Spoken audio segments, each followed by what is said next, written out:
aja.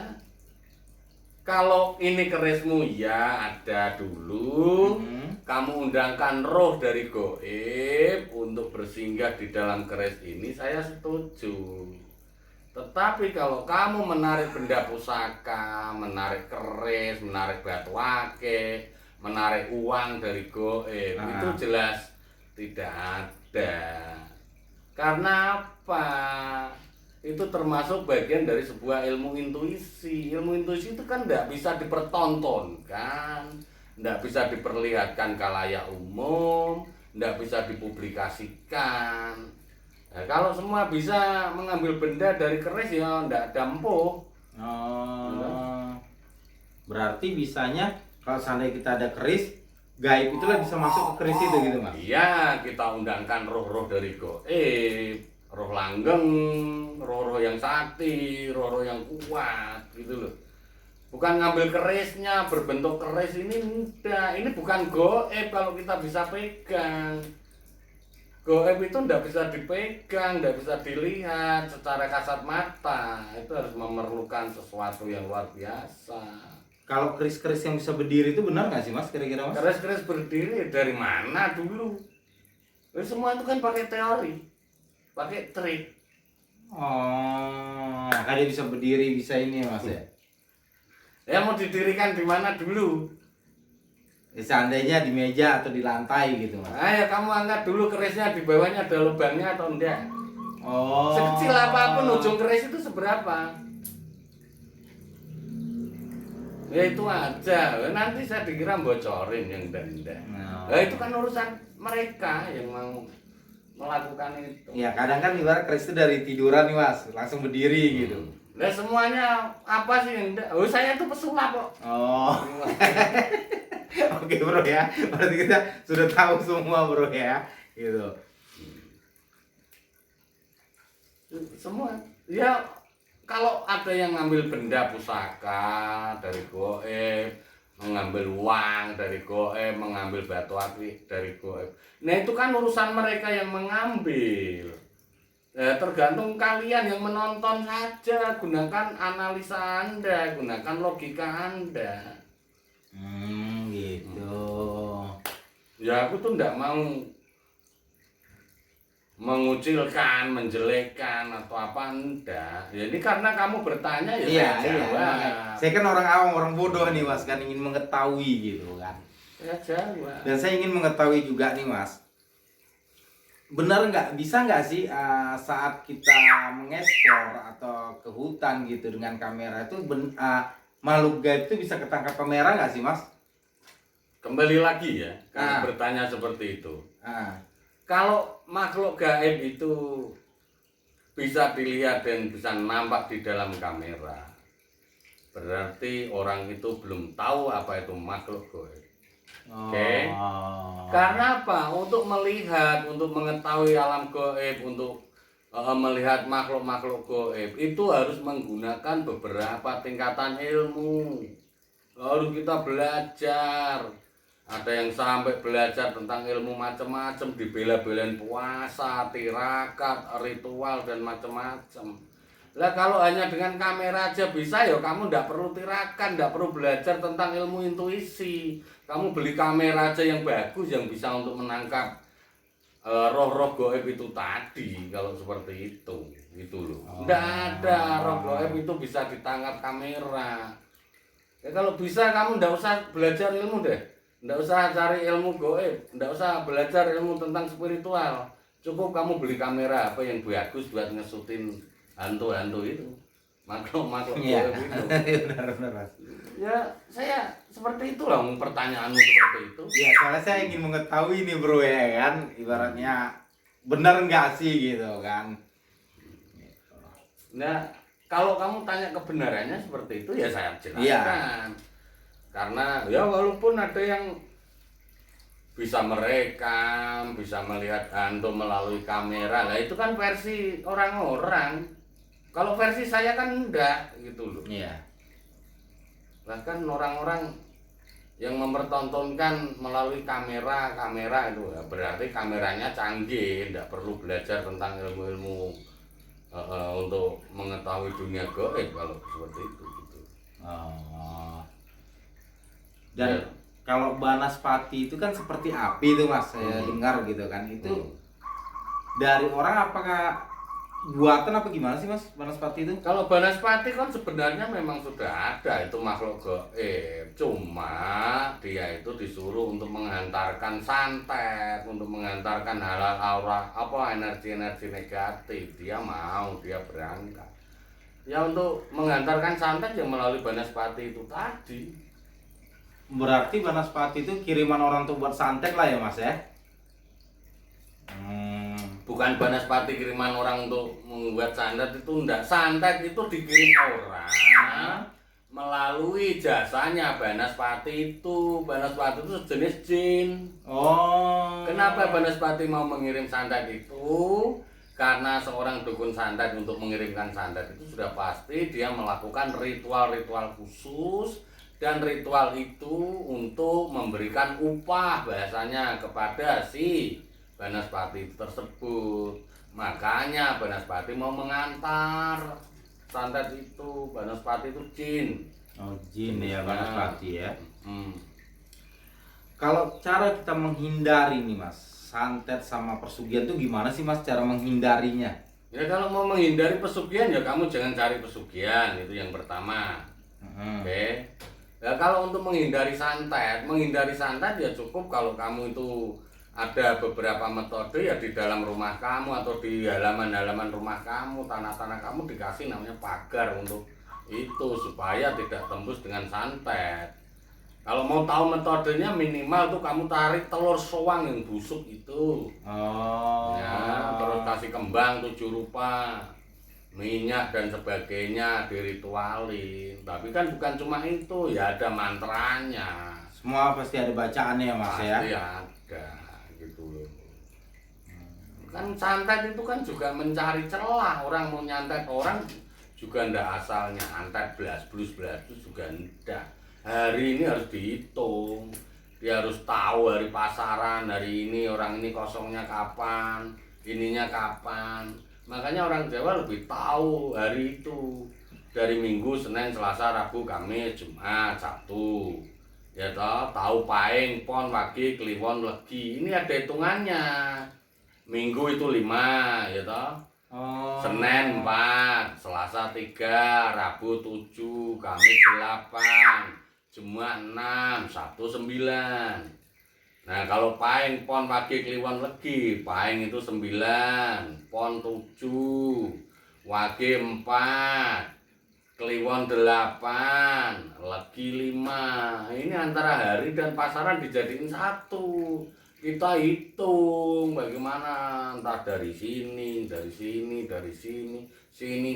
Ini setiap hari dihitung, orang itu pasti ada kekosongan di dalam dirinya. Ini fungsinya perhitungan Jawa. Mungkin bingung bro ya kalau kita bukan orang Jawa bro ya, cara menghitung itu ya bro ya. Ya, makanya masing-masing itu kan ada adat, ada budaya, nah, macam-macam gitu loh. Makanya ilmu intuisi seperti itu ya tidak bisa dipublikasikan, ditunjukkan. Saya mau menyantet, saya mau ini tidak akan bisa ditunjukkan ke siapapun gitu. Itu ada kesakralannya seperti itu. Mungkin udah paham lah ya Mas ya, dengan penjelasan seperti ini Mas ya, orang awam gitu Mas ya, seperti saya gitu ya. Ini sebenarnya orang tuh bukan masalah awam atau tidak, mau belajar mendalami atau tidak, itu saja. Dan orang yang bisa mendapatkan ilmu itu Mas, apakah ada keturunan, apakah ada nggak ada keturunan itu bisa dapat juga seperti itu Mas? Lu siapapun bisa belajar ilmu santet, siapapun bisa. Yang penting niat kuat, tirakatnya kuat, puasanya kuat. Ilmu santet itu kan ada pembelajaran, ada ritual-ritualnya, ada puasanya, ada tirakatnya, ada mantranya, ada caranya. Itu kan bisa dipelajari. Berapa hari sih Mas puasa itu biasanya kalau orang perdalam santetnya gitu? Lah kamu itu nanti mengira aku tukang santet. Enggak, gitu. ibaratnya setahu Mas gitu ibaratnya. Setahu saya ya paling tidak ya puasa bisa 40 hari mute, ada juga yang puasa 7 hari mute, pati geni sehari semalam. Kan macam-macam. Mantra itu beda-beda. Orang-orang dulu tuh menciptakan ilmu tuh beda, walaupun sama, tapi beda-beda mantranya, beda-beda caranya, beda-beda cara melakukan atau metodenya. Tetapi tujuannya juga santet-santet juga kan gitu. Kalau orang yang kena santet atau kena persugihan dan meninggal itu Mas, dia tetap di alam sini apa di ini Mas? Kalau orang meninggal kena santet ya tetap kembali lagi arwahnya ke sana. Tetapi kalau orang yang kena pesugihan itu sudah pasti karena waktunya belum meninggal ya dia akan ikut ke yang dimintain pesugihan itu, yang dibuat tumbal ya ikut ke tempat situ dulu gitu. Ini korban gitu. Oh, paham. Ya urusannya nanti ya mereka bertanggungjawabkan sendiri sama Allah gitu loh yang mencari pesugihan itu. Ini kayaknya tertarik banget apa pengen cari pesugihan loh. Bukan Mas, soalnya gini Mas. Banyak ibaratnya ya saya dengar gitu Mas, saya di Jawa itu orang kena persugihan, kena santet gitu Mas. Saya bingung gitu. Ya makanya kembali lagi saya itu kan mengingatkan. Jangan sampai suuzon, jangan sampai menuduh orang. Kalau ada orang kena santet ya diobati saja. Tidak perlu dijelaskan siapa yang ngirim, siapa yang nyantet, siapa yang nyuruh. Supaya apa? Supaya tidak timbul fitnah. Nah, ketika ada keluarga yang bertanya dari mana, cukup dikasih tahu saja. Mau sembuh atau mau cari siapa yang nyantet. Kalau dia bilang mau cari yang nyantai, jangan diobati. Tetapi kalau dia bilang mau sembuh, ya kita bantu. Oh gitu ya Mas ya. Iya itu kan biar tidak timbul fitnah. Iya. Kalau orang yang sudah bisa mengobati santet, mengobati hal-hal seperti itu kuncinya jangan sampai memberikan tuduhan atau fitnahan dan suuzon sama siapapun. Karena apa? Itu tidak bisa dibuktikan dengan secara lisan, secara real. Takutnya terjadi fitnah, ini terjadi apa? Dendam. Oh. Turun temurun nanti dendamnya kalau tahu seperti itu. Nah, soalnya kan santet atau persugihan ini kan tidak ada hukumnya Mas ya. Tidak ada, orang itu kan saya sudah bilang ilmu intuisi itu tidak bisa dipertontonkan, tidak ada pembuktian gitu. Tetapi gaib itu ada. Nah menjalankan gaib lah siapa yang mau mengadili tentang gaib gitu. Ilmu gaib itu kan tidak bisa dilihat kasat mata. Iya. Ya tiba-tiba nuduh orang, tiba-tiba nuduh ini. Ya nanti malah bisa beradu fisik karena pembuktiannya belum jelas, tetapi sudah dapat omongan-omongan, apalagi yang dukun-dukun gendeng itu pasti dia akan memberitahukan si A si B yang menyantet, padahal itu belum tentu. Itu artinya dia tidak memberikan solusi yang baik, tetapi lebih pada mengadu domba. Itu menimbulkan dendam kalau kayak gitu. Kecuali orang yang disembuhkan itu kerasukan Mas ya, dan berbicara sendiri mungkin gitu, bisa gitu Mas ya. Berbicara sendiri pun kita juga tidak lantas bisa mengasumsikan itu. Karena pembicaraan jin, pembicaraan halal kayak gitu itu kan tidak bisa kita percaya. Karena tidak ada jin yang baik, semua jin itu sesat. Dia akan menimbulkan itu, apalagi ada bisikan melalui kamu, melalui keluarganya, ini juga jangan diikuti. Kalau belum mempunyai yang namanya Furqan itu pembanding, penyeimbang atau pembeda. Bisikan ini dari setan, bisikan ini real dari khodam, bisikan ini atau benar firasat, atau bisikan ini pesan atau ilham. Itu kan kalau orang belum mempunyai yang namanya Furqan ini kan tidak bisa. Oh. Berarti nggak semuanya makhluk gaib seperti itu atau setan seperti itu yang berbicara jujur ya Mas? Yang namanya jin itu kan sesat. Jin itu kan semua sesat. Oh. Ya kalau nggak sesat ya kita nggak ada harus berlindung dari godaan jin dan syaitan. Iya. Itu semua jin sesat. Makanya jin itu bisa ngaji, bisa mendengarkan ceramah, bisa apa saja karena hidupnya jin itu ribuan tahun. Nah, orang-orang terdahulu yang bisa bersolawat, bisa ngaji, bisa apa, jin itu sudah mendengarkan. Nah kita ini kan generasi yang kesekian ratus dari orang-orang dulu. Nah, orang-orang dulu lahir itu sudah ada jin juga. Jin itu ribuan tahun. Oh. Makanya fase. Tidak ada yang orang bilang yang namanya jin Islam apa itu. Ya namanya jin itu semua sesat gitu loh. Kenapa dia bisa ngaji? Ya karena hidupnya ribuan tahun. Dia mendengarkan orang ngaji ya dia tahu. Gitu loh. Benar nggak sih Mas?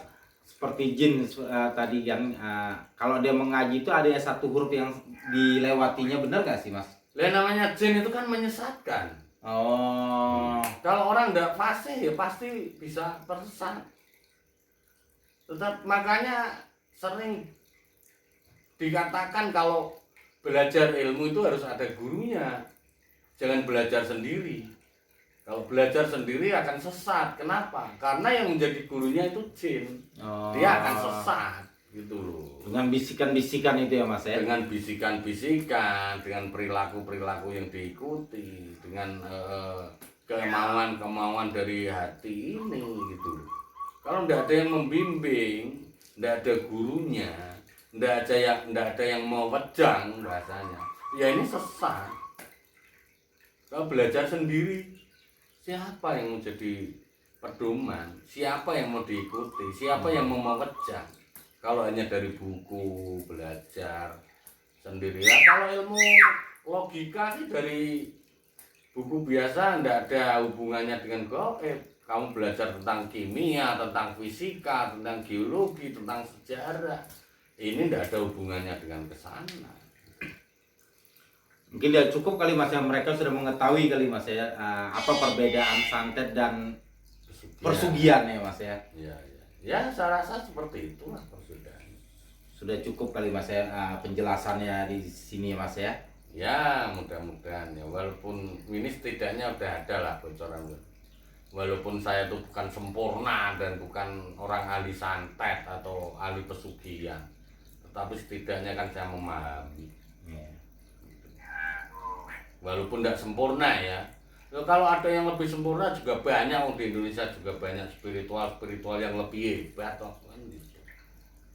Dan Mas Cakra ini bro bisa menyembuhkan orang yang kena santet atau kena tumbal persugihan ya bro ya gitu.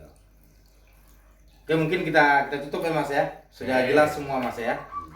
Oke bro, ketemu lagi nanti dengan saya Roy Pradana di acara Rojal Channel.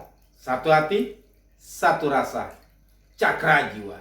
Assalamualaikum warahmatullahi wabarakatuh. Waalaikumsalam warahmatullahi wabarakatuh. Makasih Mas Oke. atas informasinya.